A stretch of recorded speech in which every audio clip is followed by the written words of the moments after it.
তোমাদেরকে তো আমি বললাম এই ফার্স্ট টাইম আমি ঝিঙে বাটা করব, মানে এটা আমি আগে কোনোদিনও করিনি, এমনকি খাইও নি। তো সেটাই এখন আমি রান্না করছি, দেখো কড়াইতে।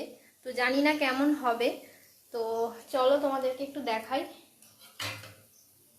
দেখো একদম শুকনো শুকনো করে, মানে ঢাকা দিয়ে দিয়ে আমি করছি, যেহেতু আগে কোনোদিনও করিনি। সবাই বলে যে এটা খেতে নাকি গরম ভাতে খুব ভালো লাগে আর খুব টেস্টি হয়, মানে এটা দিয়েই মনে হয় সব ভাত খেয়ে ফেলি, এরকম একটা ব্যাপার। তো এমনিতে আমি এটা জানি যে বাটা ভর্তা এসব খেতে সত্যিই খুব টেস্টি হয়, এগুলো আমিও খুব ভালোবাসি খেতে। যে কোনো পাতা বাটা কোনো ভর্তা আমারও খুব ভালো লাগে, সব খাবারের থেকে মনে হয় মাছ মাংসকেও হার মানিয়ে দেয়।